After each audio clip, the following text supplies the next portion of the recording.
And one thing that actually really works in the investor's advantage for event investing is the media.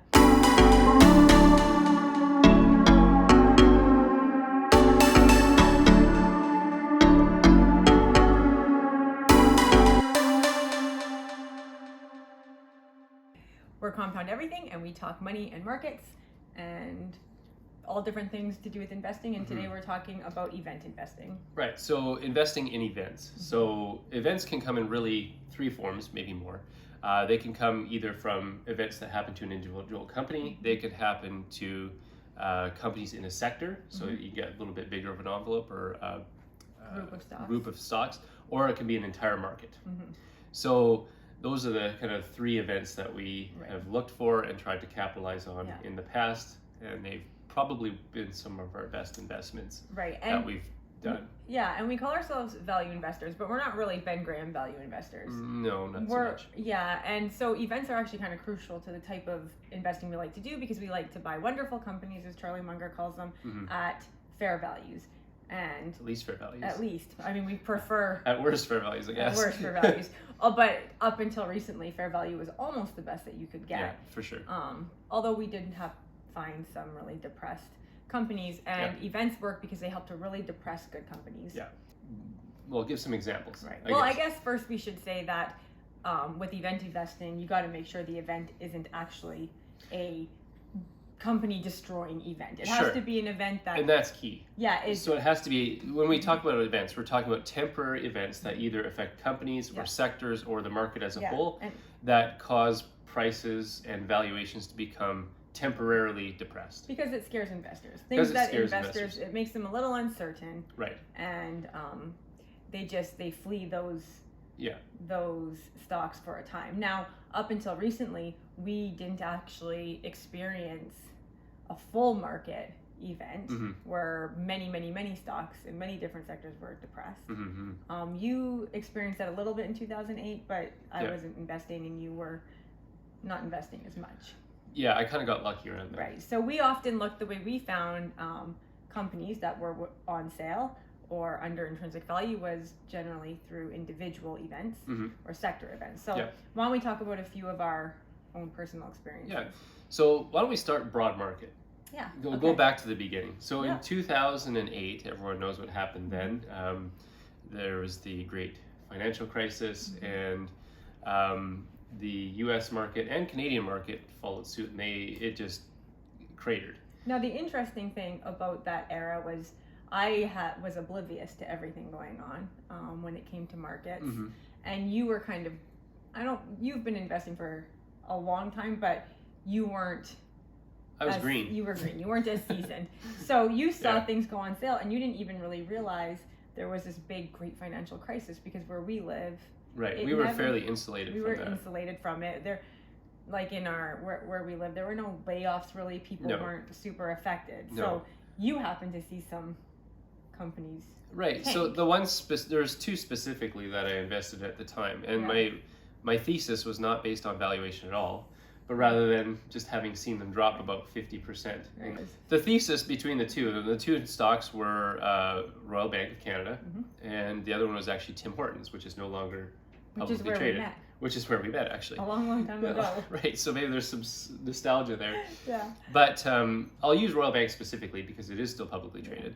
And so Royal Bank pre-drop was trading around 50 some odd dollars, and then it dropped about 50%. So around that time, you're able to pick up shares around half of the price that it was trading at about a year prior. And what was your thesis at that point when because you put a lot of money? I put a lot of we didn't have a lot of money at the time. Portfolio. But a lot of the portfolio that I was kind of managing at the time, I put in there. And my thesis was that, well, if Royal Bank goes bankrupt, then the whole country's in trouble. It was kind of those too big to fail plays. Right, and it's one of those things, like if Royal Bank of Canada went bankrupt, then we had a lot more to worry about than our portfolio. Right. Living in this country. So in a sense, it was kind of a heads I win, tails I don't lose much. So in a sense, it was either going to recover and be worth probably more than it was trading at the time I bought it, or it wasn't going to recover and everybody's screwed. Right. So. And now, if we were more if we were more well read in investing and had at the time and educated, we would have backed the truck up even further. Oh, for sure. Because that event was so fantastic for investors. Yeah. I mean, the chances of one of the big 5 Canadian banks failing is just, I don't want to say impossible, but if those banks fail, the whole country is essentially going to fail here. The whole thing's going to fail. Yeah, so everyone's going down the ship. Yeah, so it was serendipitous or wise of you to invest because you knew it was on sale. And it was a company I knew was going to still be around. Yeah. And it was paying a very good dividend at the time. So I thought, oh, why not? Yeah. So that was one. And then Tim Hortons is maybe our American and international friends might not be aware of it, but it's a fairly prominent restaurant chain here. But the point being is that at that time it was a fairly strong franchise. Yeah. And same thing, I figured it was still going to be around for quite some time, and it had a significant drop. It had a significant drop, and they were still opening restaurants. They were opening restaurants, and because we're Canadian, you would drive, like honestly, you drive by any Tim Hortons, and it's just cars lined up. Yeah. And you can see there was opening new restaurants. They're expanding constantly, and all the new restaurants were busy. Yeah, so great financial crisis is happening. Yeah, everyone's freaking out, running from all stocks. Stocks are, taboo now. Everyone's losing money, but you can see that this particular company is still making money. Right. They're still running their business. People are still buying a $2 coffee, So whether we knew it at the time or not, we knew a little bit about the economics of the business, having worked there quite a time prior. What we did know is that, I mean, just as an example, is that a pot of coffee for them to make was, I think, 10 to 25 cents or something like that. 12 cents. Oh, 12 cents. It was 12 cents for a pot of coffee in 1999. Right. And so we were 10 years prior, so let's just say it doubled for inflation in that time. Right, so call it, 25 cents. Yeah. To brew a cup. Which it probably didn't even go up that much at that time, but we'll just... Right, and they would get 10 cups of coffee out of a pot, and they were selling each cup for at least $1. Yeah.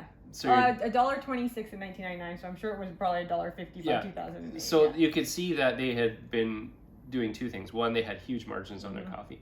And then second thing, they were able to raise prices. I think it's Kevin O'Leary, love him or hate him, who says he refuses to buy coffee because he cannot stand the markups on coffee. Well, and you could see what it was. Yeah, and I mean, Tim Hortons sells cheap coffee. Oh, yeah, it is cheap coffee. Like cheap both in quality and in price. Right. Yeah. So we kind of understood that part of things, and we knew at that point, just having looked around, that it was not going anywhere. Right. So it turned out to be a good investment because eventually it did get taken over by another company got bought out. Yeah, and so one thing that's interesting about event investing is that you had dabbled in markets really from the time you were old enough to do so. But like I said, you weren't, reading annual reports. You hadn't read a ton of literature. I couldn't get them at the time. Yeah, okay, that's true. We're that old. But you would check the paper, check the tickers, put buy orders in, this and that. But even at that time, when you weren't very educated in the financial realm, event investing is just so obvious. Right. That even you knew, like, I am going to invest in these two companies because, well, one is too big to fail, and this is a good price. And you weren't running valuations, you weren't running discounted cash flows, any of that. And then with Tim Hortons, it was a no-brainer because you could look at the restaurant and see that when they would build a new restaurant, they would have to add a highway extension for their drive-thrus. That's how busy. Right. So it didn't block the highway. Right. Yeah. So event investing is one of those things that is available to anyone, no matter how seasoned they are as an investor, if you're willing to put just a little bit of, effort into it. Yeah. So that's investing in a broad market drop. That's a broad market drop. That's been our experience investing in a broad market drop. And it's really, sometimes we look back at that and think, if we had known more. Right. If. Although maybe we would have been scared. Right, because we knew there was a little bit of ignorance potentially there. Yeah, there was, exactly. Who knows? But anyway, now sector drop. So we've done recently a sector drop investment, which was the oil stocks. Why don't you talk about that one a little bit? Okay. Because you're the one who steered me that way. Oh, was I? Yeah. Okay.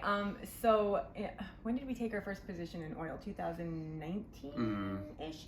So everyone was going green, or talking about going green. Green was the big hot topic in politics and media and everywhere. So the oil companies were dropping because people said we're going off oil. We're not going back to oil once we get off of it. Right. This, that, and the other thing. Well, huge We have headwinds way too much that were supply for starting. the demand. I think they were oversupplied at that time. Like, there's no way we're getting off oil. Yeah. In 2 years, 5 years, 10 years, 20 years, we're just not. We can't move that fast with green. It's not feasible yet. The innovation's not there, although they're working on it. Yeah. And so, a few of the Canadian companies just really tanked so bad. It was to the point where they were just giving their companies away for free, almost, not quite. Yeah. So I took a position in a few, knowing how much it cost for them to extract and pay, and knowing what they were selling their barrels for. And then 2020 came. Yes, and that was a gift. And that was a gift. It felt painful at the time, but it really was a gift. Yeah. So we had already taken a position. Yep. And we had invested in one called Husky Oil. Or okay, Husky Energy. Which is now Cenovus, and CNQ. But I'll use Husky because the numbers are more fresh in my head. So we had already invested in, or I had, in CVE, and I think I paid, I want to say around $4 a share. And then in 2020, it tanked and it went below $2 a share. And at that point, I just loaded in because the per barrel cost went negative, which briefly. So we're driving gas cars. Everyone we know is electric cars at that time were not hardly even on the road. You're seeing everything run on oil, like everything. And people are, you literally have to pay someone to take your barrel of oil. Right. So we kind of knew, like, there's no way, it might not go back up to $100 a barrel, which it has. But we didn't bank on that. Right. But we knew it would get back up to somewhere between $40 to $60. Where it had been trading for pre-pandemic. Right. At least. Right. So when Cenovus dropped below 2, it was a no-brainer. Gobbled up shares. It was a no-brainer because we knew we could. And then the catalyst went even more crazy than we knew. At some point, we knew the pandemic would be over. Yes. And so that was the thesis, that eventually this is a temporary problem and that will eventually rectify. Now, I think... And so that's a sector drop because every oil company, American, every oil company went down. Even Aramco. Yeah, you're right. So we choose Canadian if we can.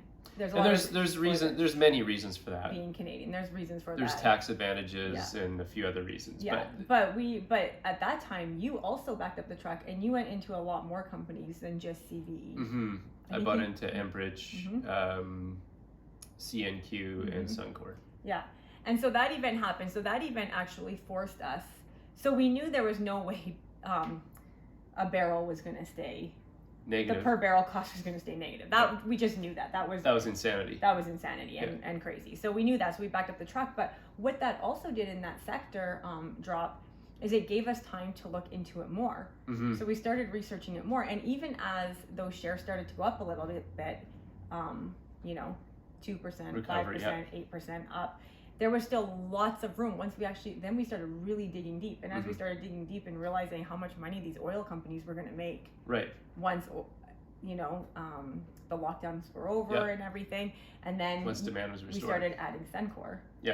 CNQ, all sorts of, and that was worked out. And then of course, we all know, as of recent, Buffett's been buying up Occidental Petroleum, crazy. And so that, that was something that made us feel like, okay, we did the right thing. Well, and I just read, actually, as of this morning, an interview with Charlie Munger, and one of the things he said is that there's no way we're getting off oil in the near future. Right. So, again, it just plays into that thesis. I mean, they can see it, I think almost everyone can see that. There's lofty goals and about trying to go green and get off oil and whatnot, but I just don't think with our current infrastructure it's possible. Again, not investing advice. No. So you have to make sure that if there is a sector event, that you understand the event is temporary, and that the companies will work through it. Right. And that's up to the investor to really look into. Yes. So, I mean, an example of a sector drop that might have been merited is, let's say, companies that were making film. Right. And we've talked about this before, like Kodak and things like that. So they experienced a permanent loss because their business basically evaporated. So you got to make sure that it is a sector that you know with almost full confidence that like this is not going anywhere. Right. And one thing that actually really works in the investor's advantage for event investing is the media.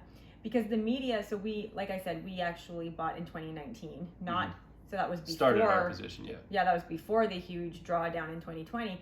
But one of the things that was depressing those oil companies so much was the media. The media was just like trashing you. We're never using oil again. Oil companies are going to die. Like the headlines were just trashing. Yeah. And so if you could take the time to just, you know, how much money are these companies making? Are they profitable? Who's using oil? How much oil are they buying? Right. What is it going to look like for, you know, Canada to go completely green? How fast can that happen? If you could do that, the media was just like working in your favor. Yeah. Because it was just keeping those oil stocks depressed. Yeah. Well, and if you really reflect on things too, as a company, as a business, you have to reflect and say, okay, think like a business owner at that point. And these companies are not going to start investing in huge amounts of infrastructure, which is to bring more oil and gas to the market if it looks like their finances are going to start drying up. So they're going to go to capital preservation mode. So at that point, that's going to probably start to constrain supply even more. And that's exactly what's happening now. Yeah. So, and then once an event swings the other way, you as the investor have to make sure, you know, when do I sell? When do I sell? When do I get out? What is my end game? Yeah.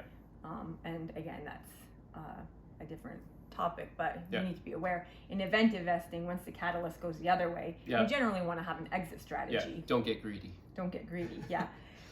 So we've talked about broad market. Yep. And of course 2020 would have been a broad market drop too. Yep, exactly. We've talked about sector. Yep. There's a few things, actually. There's a few sectors right now being beaten down, and of course not investing advice. Yeah. But chips, semiconductors, and retail. Retail's really getting killed right now. Yeah. So. Yeah. So those are maybe. And the socials. And the social media. The social medias are just they're really not doing too well. That's right. Yeah. So, you know, we've been looking in. I'm not saying we are buying or anything, but anytime events happen, we like to really start digging deep. If they were already kind of previously on our watch list. Yeah. So the third event investing type is individual business events. And these are often like the best. These are often the best because there's a company that just gets hammered and then it's local. Like I find in a broad market, I'm almost overwhelmed. Right. That when everything gets depressed, I don't know where to start. There's too many good deals. It's like I don't have enough money to buy everything I want. That's right. So when it's an individual, it's just a little less overwhelming. Right. Warren Buffett talks about that problem. Oh yes. Yes, he does. Yeah. I'll leave that one for now. Say no more. So a couple of stocks that where that happened individual stocks was Facebook and CMG or Chipotle Mexican Grill. We participated in Facebook. We did not with Chipotle. CMG, yeah. So in around 2018, Facebook was involved in something called the Cambridge Analytica scandal. And so that resulted in the shares plummeting because it was revealed that Facebook was involved with another company called Cambridge Analytica, and there was some misuse of users' data. There was just a lot of shenanigans. There was some a lot of shady stuff I think that went on there, and Facebook dropped significantly. And so Facebook is often the target of a company drop because of I guess it's just the business that it's in. The media hates it. Well, it's the business that it's in, right? Politicians hate it. You have a trust with all these people's information, and really everyone hates it, but we all keep using it. Well, and that was the thesis. That was the thesis. That was our thesis behind the investment. Is that okay? This data breach went on, but people didn't seem to care. No. Everyone kept using Facebook. No one closed their Facebook accounts. Not one Maybe person, a few did. Well, not one person we personally knew. Right. So at that point, what we were doing as investors was we would ask people, like we would go onto our Facebook accounts and check to see like... Well, see if anyone had deactivated their account. Or even had stopped using it, like boycotting, you know, but all the same people were still posting. There was still as much engagement. We would watch people kind of like with their phones open, you know, they'd open Facebook. We'd talk to people, how do you feel? And they'd be really angry. Right. Oh, did you delete your account? Oh, no, I can't. Yeah. Or they may go, oh, I'm not using Facebook right now, but they still use Instagram. Oh, that was the other big thing, right? They're like, I'm going to boycott Facebook. Still wouldn't delete their account. Right. But they boycotted. Yeah. But then we would notice they were just posting on IG. So. Yeah. Well, and the big, we'll call it green flag for us was when to take a position was when the advertisers would say we're not advertising with Facebook, And then in fine print, they said for a time. Mm-hmm. That just meant to us that Facebook had an incredible moat. Mm-hmm. Like, where else are you going to advertise Mm-hmm. where you can generate so much return of your investment as a business? And I think another big green flag for us was that Facebook and Instagram are just in the vocabulary of people. And so you don't say, oh, I saw it on the news. Right? Or I heard this from so-and-so when they called me, or I got a letter. That's a long time ago. But you hear things like, I saw on Facebook. I saw on Instagram. Oh, did you see so-and-so's post? So it's just so natural in our conversation. So that was a green flag. And the other green flag is, like I said, everybody hates it. So they claim. Mm-hmm. But nobody can stop using it. Right. That's true. Right? And so, And so that was the green flag. Now, after that, I think they dropped to somewhere around $120, $130 a share. And then they subsequently ran up over until around 2021 to 370 something a share is where they peaked. So that was within a couple of years. That was in my mind, that was an easy call. Because whenever the event doesn't affect the users or the people who are paying and bringing in the revenue, that is just such a simple event. Facebook's going through or Meta is going through another event right now. This one's a little tougher. This one's tougher. Because Zuckerberg came out and said our growth is going to slow down significantly. And they've already got half the planet on the platform. And we're going to burn through our cash because we're expanding into the metaverse. So events like that are a little trickier because now you have to pay a lot of attention to the financials. You got to pay a lot of attention to what the company's doing. Events like the Cambridge, whole, fiasco. That didn't affect their users. That didn't affect their growth. That didn't affect their revenues. It just got a lot of bad press, essentially. And I don't remember if they did, but they probably had to pay a fine or something like happened. But it was just bad press. When that's all it is a wonderful event for the investor. Yeah, exactly. So the last one that we didn't partake in is CMG, or Chipotle Mexican Grill. Now we missed the boat. And that's why. The reason we missed the boat is because we don't have one here. And so we couldn't see, like with Tim Hortons, we could see them building. We could see people going. We could see everyone walking around with their Tim's cups. But with Chipotle, we had no idea. The Chipotle Mexican Grill was reported well through the media that people were eating their burritos and were getting sick. This is around 2017. They had an E. coli breakout. They actually had a few. Well, they had one. And then their stock tanked. And then it was kind of recovering. And guess what happened? And then another one came. And then another one. So it went from the point of our story here is it went from being a high flyer and everyone, like, they were a darling. It was a Wall Street darling. They were talking about being the next McDonald's to one that people wouldn't want to admit they held in their portfolio. And so at that point, it went from something like $600 a share prior to the E. coli breakouts or the foodborne illness. And it dropped to something around $200, $230 a share. So it dropped by about 50%. I think it's around $1,300 today. It went as high as went to as high as like 2,000 share, didn't probably. It? Recently. So the point being is that also probably a temporary event. We didn't do a deep dive because we were like, we don't know, because it was too hard for us to really get a handle on the restaurant. Now, if we were smarter, we would have looked to see, look at that. Their revenues aren't going down. Oh, wow. the management still really running the company well. But because we didn't have it here, we just didn't feel comfortable enough with taking a we had never eaten there. We didn't even know how the food tasted. We just didn't feel comfortable putting a large position because for us with event investing, because when an event happens and we really feel strongly that the company's going to come through, we like to really put a lot of our portfolio in it. Right? So with that one, we just didn't feel comfortable. With that one, we didn't feel comfortable. And so I don't feel sad about it because I think that it actually makes me happy that we were strong enough emotionally to say, disciplined. We don't know enough about this. We need to pass. And that's the thing, as Warren Buffett says, there's no called strikes. In investing. So I mean, in retrospect, that it should have been fairly obvious that that was going to be a temporary phenomenon. I mean, at some point they had some issues with some of their food where E. coli was contaminating their food, and something either in the processing or in the preparation of the food was allowing E. coli outbreaks. And you knew they would eventually identify it, and they would fix it. And so that was going to be a temporary event. Yeah. So the point being, I guess, is just be on the lookout.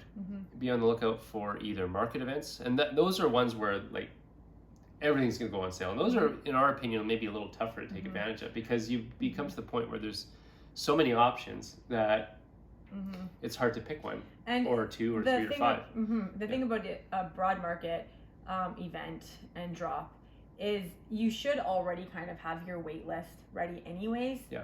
But still, if you have, or your watch list, but if you have, 20 companies on your watch list and they're all getting cheap, you don't really want, well, for us, we don't really want 20 or 30 positions in our portfolio, because it's hard for us to keep track of. Yeah, that's a lot of annual reports to read. It's a lot of earnings calls to listen to. It's a lot of 10Ks to read. Yeah. So then it's like, it's overwhelming. You want to take advantage of your best ideas. Yeah. Yeah. And then a sector drop is a little easier. Yeah. So at that point, our approach has just been to pick maybe some of the best ones in the sector, the biggest and best in the sector, and then buy them.